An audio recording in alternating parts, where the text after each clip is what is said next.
This generation is cooked. Not slightly under-seasoned, not medium rare.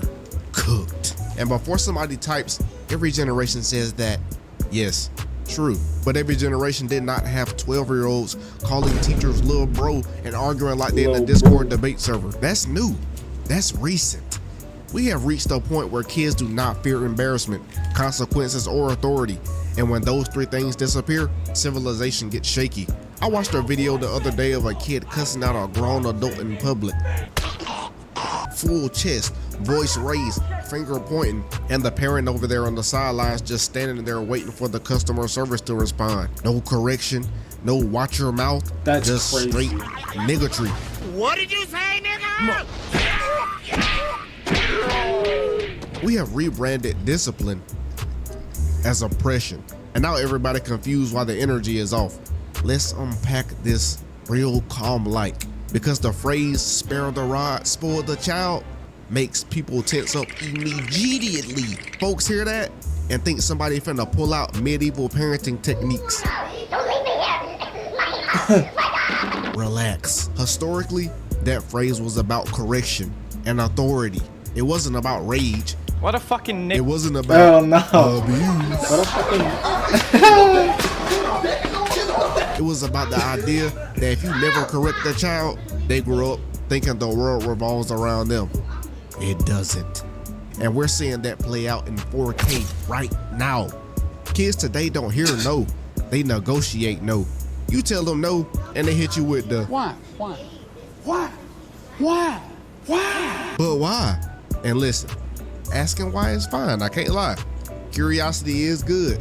But when the why turns into a 15-minute appeal process, like you're arguing a Supreme Court case over bedtime, no. That's different. You got parents over here explaining themselves like they owe a dissertation. No used to mean stop. Now it means convince me. The shift is gigantic. You ever notice how comfortable kids are interrupting grown people conversations now? I'm talking full walk up, pulling up to the convo, no excuse me, no hesitation, just barging in that mud like they unlocked the. I was taught, bro, never interrupt grown folks' conversation, and if you got something to say, it's excuse me, woo. Like, bro, that's different, bro. Side quest. Whenever I would do this as a kid, on accident, the side of my cheek was getting touched by the back side of my mama's hand. Cheeks on straight fire. And the adults, bro, adjusting the whole conversation around the interruption nowadays. Kids will get away with anything. Murder, all that. The child should adjust to the room, but we flipped it. Now the room adjusts to the child. How that work? And don't get me started on how these kids talking to teachers nowadays. There was a time where if a teacher called your house, you felt something shift in your soul. All it would take for me as a kid was one call to the house, and you wouldn't hear a peep out of me for the rest of the year. You knew your life was about to change as soon as you walked in that house door. Belt was already calling your name, and nobody's talking. Now kids be like, call my mom. She ain't gonna do nothing. She probably gonna cuss you out. All confident like, because they know what's coming. A whole group chat discussion about how the teacher could have handled it better. The audacity of these dang parents. We have 13-year-olds over here critiquing classroom management like they got tenure in the school.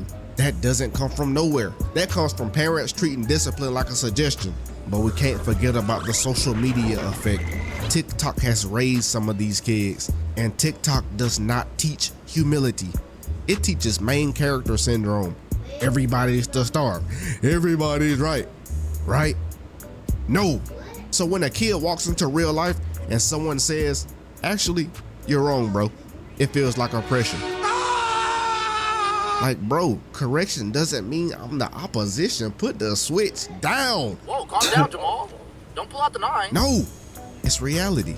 You are not the algorithm's chosen one. You're not that guy, pal. Trust me. You're not that guy. You're 12, bro. And I'm not saying kids shouldn't have confidence, because confidence is good, you know. But confidence without correction turns into arrogance real fast. There's a difference between I believe in myself and nobody can tell me anything. See, we done blurred the line. You see it when kids argue every instruction like it's optional. You can't make me. That phrase alone tells you everything you need to know about a kid. The fact that they feel comfortable enough to say that to an adult in the authoritative position is crazy. That is crazy. That's learned behavior. Because of the response to that phrase has always been negotiation, why would they stop? But the real discussion at hand that needs to be addressed while we talk about this discussion, I don't know why I'm rambling, but we gonna keep going. I remember when I was a kid, bro, I used to get put in time out for, oh my gosh. I remember my cuss words was dang, crap, like a whole bunch of those, like not even cuss words for real, but that was considered cuss words in my household. So yeah, like these little kids, bro, sheesh, bro, they get away with anything. Like, bro, what?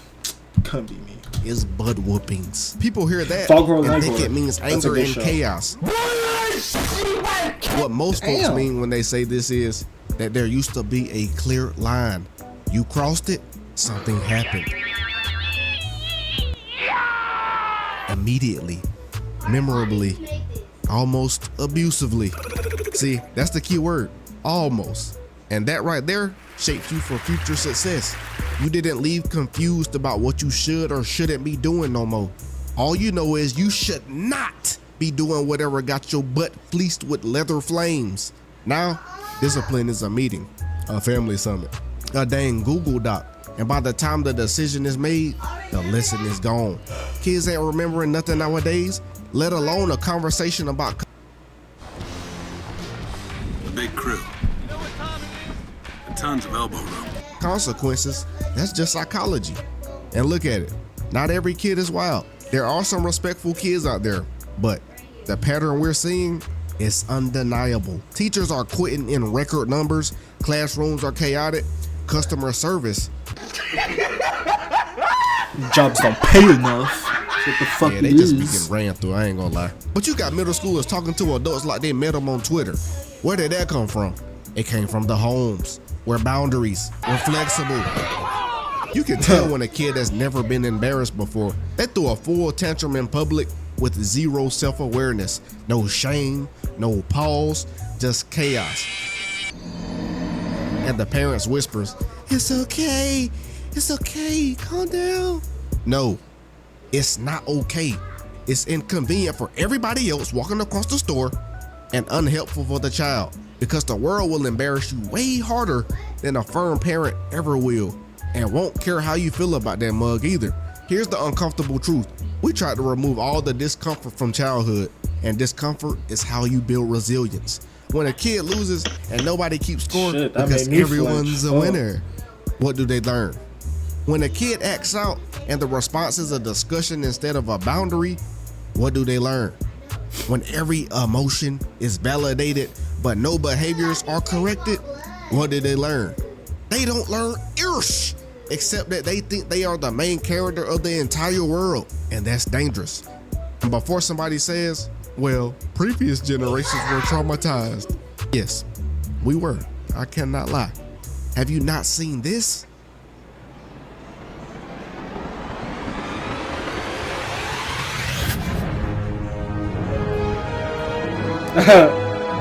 This little hand gesture ruined many a lives. Had us legit stressed the freak out walking the halls of middle school. But there's a difference between abuse and structure, between fear and respect. We swung so far from the old mistakes that we created new ones. Now we have kids who can argue for themselves so beautifully, but can't handle being told no, or read a paragraph without their brain shutting down. That's the true definition of cooked. And all this junk just trickles down into adulthood. Now you've ended up with adults who think the workplace feedback is a personal attack. Fucking that generation, Gen Alpha, gonna be arguing like a motherfucker with they motherfucking kids. Adults who quit That's what when it things sounds get like. uncomfortable Since they like to instead of argue, adapting to this be mug. convinced. You ever see a grown person have a meltdown because they didn't get their way? An ugly sight. I wonder Straight how they're or gonna raise lost their on all kids. accounts. That's a person who was never corrected properly as a jit. The world doesn't care about your childhood comfort level. Spare the rod, spoil the child was never about cruelty. It was written. It was about understanding that love without boundaries created entitlement, and entitlement created menaces. You don't have to be harsh to be firm. You don't have to be loud to have authority. And you dang sure don't have to harm a child to correct them. But you do gotta correct them consistently immediately and without fear of being labeled abusive.